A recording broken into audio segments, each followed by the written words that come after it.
guys, welcome back to my channel. If this is your first video, hi, I'm Elena, and this is The Organized Money, where we talk about planning life and managing money. As a planner coach, I am helping people organize their life through the use of a paper planner. It could be organizing their time or organizing their budget, but either way, I am trying to show them different ways that they can manage and stay on top of all of the things that they need to do. So throughout my years of coaching, I have come across a bunch of different reasons why people feel as though they can't use a planner. So today I wanted to talk about some of those reasons why you may feel as though you can't use a planner, but you actually can. So let's go ahead and get started.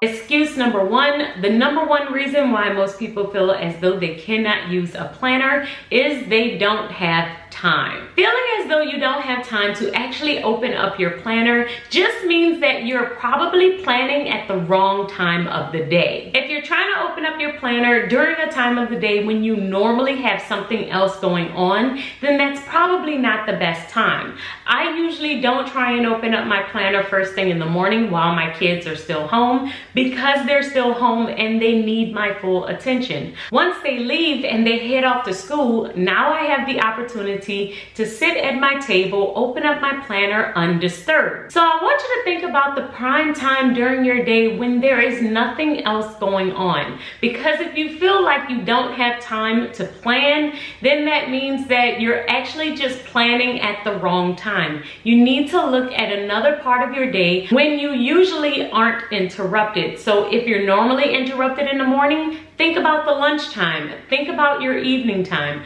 When can you actually open up your planner? When do you have 15 minutes to actually plan your day? The second reason most people feel as though they can't use a planner is that they forget all about it. If you have a hard time remembering that your planner exists, it may mean one of two things. The first thing that it could mean is that you don't have anything significant written in your planner. You only remember to actually use your planner as you are starting to use your planner. So the more that I would write in my planner, the more important things that I would actually put in there, the more notes that I would take, and the more meetings that I would have, the more phone numbers that I would add to my planner, and the more to-dos, means that the more I would end up actually relying on my planner. So if you aren't remembering that you have a planner, if you aren't remembering that your planner is there, it means that you are putting that important information in another area that you could actually check instead. So it might be in your phone, it might be written on a post-it note, it might be on this random sheet of paper or in your notebook. It means that you aren't putting all the important things in your planner so that you actually have to check it. So the best thing to do is first, write in your planner. Write every single thing that you can in your planner. If you're in a meeting, write in your planner. If you are on the phone, write it in your planner. Anything that's important that's coming up, make sure that it's in your planner so that you have to continue to come back to your planner. And the second thing that you want to do is add reminders. When I first started with my planner, I would always have reminders on my phone, alarms that would go off that reminded me to check my planner when I first got started. Now I don't need the reminders at all because everything is in my planner, so I rely on it so much that I can't live without it. But when I first started my planning journey, I needed a reminder. I needed something to constantly nudge me and tell me to check my planner. And that's what your phone can do for you. Having an alarm set will remind you to check it. So if you are constantly forgetting about your planner, make sure that you're writing all the important things in it, and make sure that you have some type of reminder, some type of alarm that tells you to check your planner. The third reason you aren't using your planner is it's overwhelming you. If you feel as though your planner is overwhelming, then that may mean that you are trying to plan too much. Your planner is supposed to be an aid. It's supposed to help you get through your day. It's supposed to help you with your money and help you with managing your time and help you with managing your home. So if you feel as though your planner is overwhelming you, then that means that something else, there is a barrier, there is a roadblock that is hindering you from actually using your planner on a consistent basis. And usually it means you're trying to plan too much. So this normally happens when we are just beginning our planning journey and we are super excited to get our system set up. So we watch a bunch of videos and we are seeing all the different ways that all of these wonderful ladies are planning. And so we set up our system with all of these sections in all of these different areas of our life. The issue is that when we try to take on too much too soon, it becomes overwhelming. And now we don't have enough time to use our planner on a consistent basis because we have so many sections that don't really apply to our life or don't really help us on our journey. And when we get overwhelmed, this has a negative effect and then we stop using our planner altogether. So if you feel like your planner is overwhelming, you need to take a step back. You need to really look at your system and think about what is overwhelming to you. Many times I will have 8 to 10 sections within my planner, but when I walk into a busy season, when I have a lot going on and I feel like my system might be too much, I'm not able to get to all of the different sections that I have, I will remove 1, 2, 3 sections from my planner and just come back to it when I know I'm going to have more time. I will keep the essentials like my life planner and my budget planner, and I may get rid of all of the other planners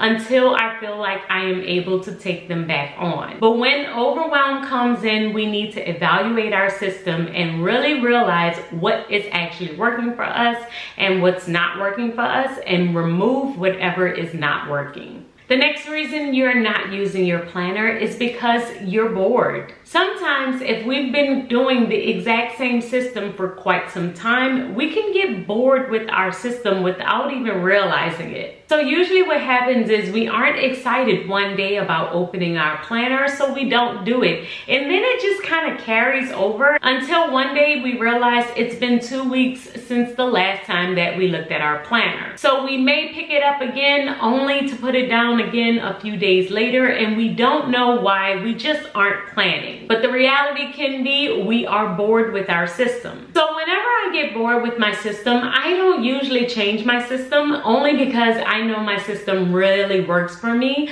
But what I will do is I'll add stickers, I'll add washi tape, I'll design new stickers. I try and find a way to make it more interesting. This could be creating new inserts or adding new half sheets, just whatever I could possibly think of or do that would excite me again about my planner. I have changed my cover, I have changed the disc on my planner. I've done a bunch of things that just made me excited again, but even completing those little things like buying more sticker kits or changing out my disc or adding a new cover definitely makes me feel like my system is brand new all over again, and then I get excited again. So you gotta find a way to get excited about planning again. And I would say make it a last resort to change your planner altogether, because many times changing your planner out of boredom, especially if it's a system that is currently working for you, only makes you end up just spending and wasting more money, because you're usually going to come back to the system that was working in the first place. So I would say try all of the other things first. Try stickers, try washi tape,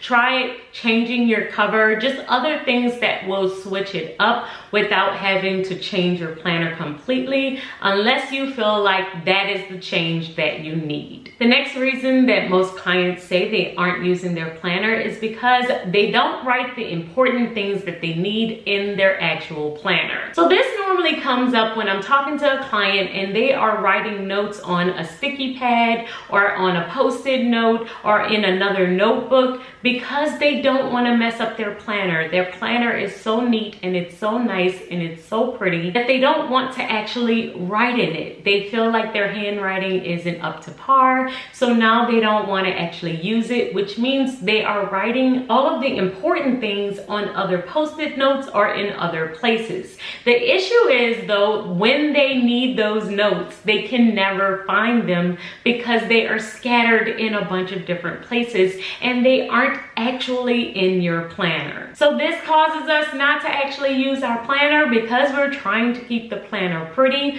but it defeats the purpose of our planner. I always suggest to add those post-it notes in your actual planner. Add the insert sheets in your planner. Add the note sheets in your planner. You just want to find a way to actually put those things that you have written, even if you write it on another sheet of paper, find a way to add it into your planner, even if it's in the pocket of your planner. The point of your planner is to have this combined, this one spot where everything in your life is organized so that you're able to locate all of the different things that you need at any point in time. And if you're writing notes and scattering them all around your house or in a bunch of different places, then it defeats the purpose of having everything that you need in one spot. So even if you feel as though I don't want to write directly in my planner, I don't want to mess it up, I get it. You just want to find a way to still add those side notes, to still add all of those post-it notes into your planner. Once you're able to collect them all and add them in that one spot in your planner, you will thank yourself later, because whenever you're trying to find something, you always know exactly where to go.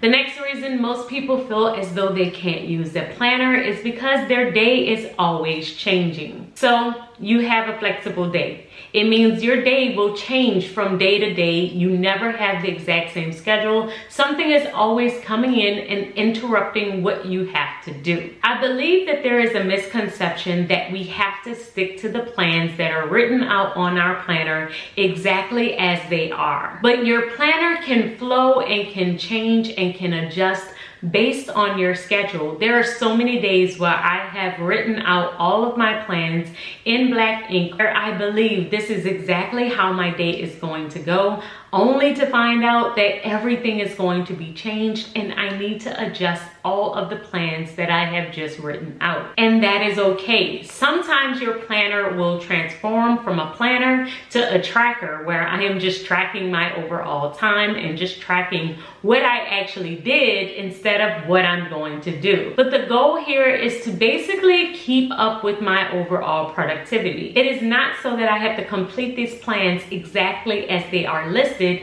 It is just a guide, just a way that I can help myself be more productive, and I don't have to make decisions on what I have to do next. It's just a guide to help me kind of flow through my day more easily. If I need to change that guide, if I need to adjust exactly what is happening, that is okay. So keep in mind that your planner doesn't have to be perfect. You don't have to plan it out and check off every single thing as listed in your planner. If you have to make adjustments, if your schedule gets completely blown up at the beginning of your day, then just adjust and write in what's going to happen instead. But you can still use your planner, because there are many benefits to still using your planner. Being able to keep track of what actually happened, being able to plan a little bit better in the future, being able to see what exactly did you do on this day and how were you able to get it done and how long did it take you to do it. All of those still benefit you actually writing down what happened throughout your day. So still use your planner, still write it down, and just adjust as you need to. So guys, I hope that you enjoyed this video, and if you want more accountability and more tips on how to organize your life and money, make sure that you check out The Organized You. The Organized You is my membership site. We meet every single Thursday for a live class on planning life and managing money. You also get access to all of my planner downloads. We have a book club, a private podcast, and a bunch of other videos that will help you on your organizational journey. And if you have any more reasons that you may have not used your planner in the past, make sure that you leave in the comments. I would love to hear from you, and I will see you guys in my next video. Until then, keep organizing your life so that you can achieve your dreams. Bye guys.